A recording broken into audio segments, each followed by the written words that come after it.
It's February 16th, 600 AD, and another remarkable event is about to be uncovered by Arion, Rebecca, and Olly, the Retrospectors.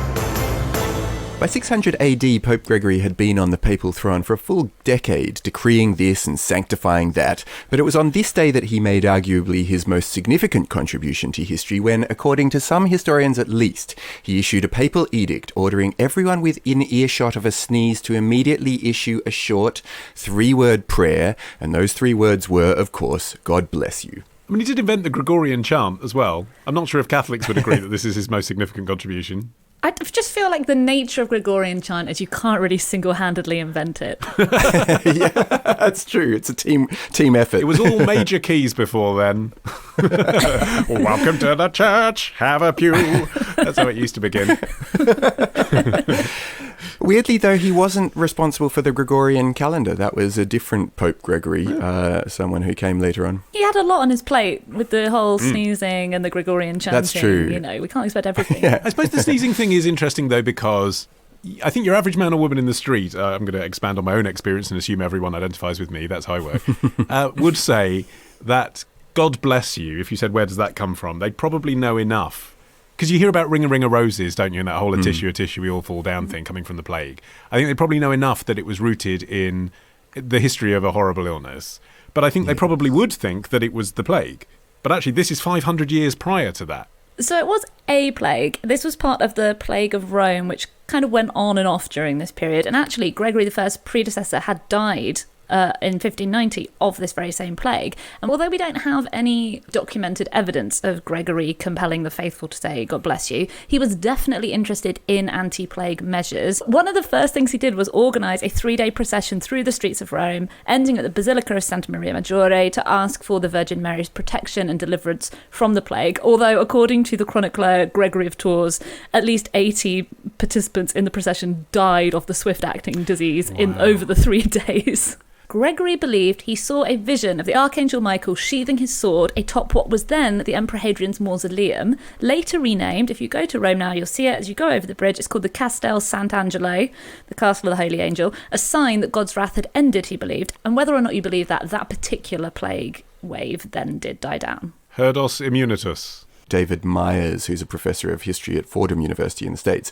said that Pope Gregory was hoping that if a sneezing person was bombarded with enough blessings, the collective prayers, that between them this good vibes that they'd send to that person would prevent the full onset of some sort of deadly diseise or others. I feel like we're edging close to saying that Gregory invented manifesting. He's like, let's manifest not having the bubonic plague. I don't quite understand, though, what you were preventing from happening by saying God bless you, because I'd always assumed, as much as I had thought about it, that it was an incantation to mean God protect you from the illness you appear to be exhibiting. You appear to have something wrong with you.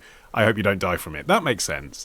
But then you read other things about it, and some people say that it's because, at the time, obviously rudimentary understanding of science, people thought that your heart stops when you sneeze, or that you have an evil spirit inside you that is attempting to leave the body. And so God bless you doesn't just mean I hope you get better. It means sort of, I hope you continue to live in eternity after you die, and that this soul-snatching devil inside you isn't going to dominate your system. It's good to have a convenient 3-word version of that. Yeah, I mean, I know a lot of religious superstition seems a bit nuts when you spell it out, but I can't get along with it because the soul is such an important concept in Christianity. It's such a crucial theological touchstone that you can live in eternity after you die. It seems insane that those people would believe you could sneeze it out. Well, it's kind of like yawning, I guess. It's like a weird, frequent bodily function that doesn't have an intuitive purpose. And in like a pre-scientific era, you can't explain what it's for. So it was apt to be the subject of folklore. But you're right that it seems to have developed 2 very contradictory interpretations. You've got the ominous omen, of illness or anything else sinister to be countered with a blessing. But then you've also got it as a sign of divine favour. So like in some cultures you say Gesundheit, which I always thought meant like, hopefully your health gets better, but apparently sneezing itself was seen as a sign of health. And also in ancient Greece, sneezing was seen as a sign of approval from the gods. There's a bit in the Odyssey where somebody says something and then sneezes and they're like, oh, the gods must approve of what he said. So it's really strange that it seems to have developed very contradictory interpretations. That's particularly interesting given that I did some research into what people say around the world, and the Hungarian thing that people say sometimes is igaz, which confirms that the person who was just speaking was telling the truth. So that must have some connection to that Homer myth. But it is interesting to see how many countries do say some version of, in fact, not necessarily God bless you, but something to do with health. You know, there's the sort of Gesundheit. Go on. What are the kinky ones on your list, Arion? What's a weird country where the foreigners say something odd? Okay, well, so Burmese people say tabor put pila, which means understood or got it. In Hindi, you say shatam jiva, which means live 100 years. And in Serbia, people sometimes say to children pismako, which means literally go away kitten, as the sound of a sneeze is meant to sound something like a cat coughing. So that's a weird one. Okay, I've got some. When a child sneezes in China, he or she will hear bai soi, which means may you live 100 years. In Tanzania, they say be cured, and then the sneezer has to say back whilst recovering from the sneeze, all of us! Which puts a bit of performative pressure on you, having done a sneeze, but it's a nice community idea, isn't it? I like the Kurdish one. We've already been talking about how sneezing has contradictory interpretations, and the Kurdish response seems to take those on board because it sits on the fence. You say, God willing, it will be a good thing. In Russia, after children are given the traditional response "Budz zdorov," be healthy, they are also told "Rosti bolshoi," grow big. Wow. Because you might be stunted by your sneeze in some way. And apparently sneezing during a prayer is viewed in the Talmud as a sign that God has heard the prayer and will answer it. There you go again. I guess what all of these weird little performances after a sneeze have in common is that they're short. The way superstition works throughout history is people don't want to try the counterexample, do they? They just think, well, there's no harm. You know, or, as an article that I found in The Sun put it in 2016, if that tiny phrase can save you from an eternity being ruled by the devil, then why not give it a go? Yeah, that seems worth it.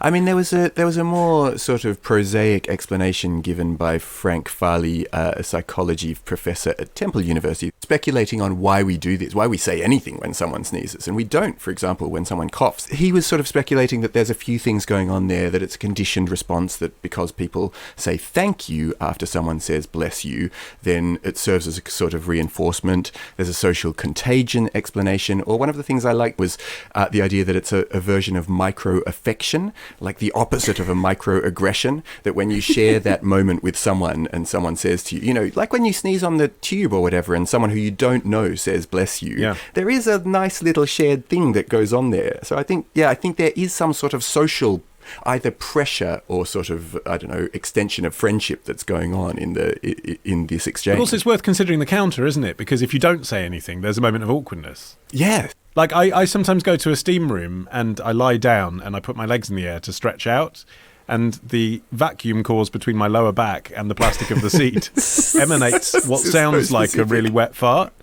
And there is a moment of awkwardness as people hear this noise coming off me. Everyone knows it's suction-based. But if someone doesn't make a joke, oh, pardon you, it's actually worse. It's worse. It just hangs in the air. Yeah. Better to say something. So, though, to return to whether or not Pope Gregory did actually say this. Oh, yeah. I'm building my case.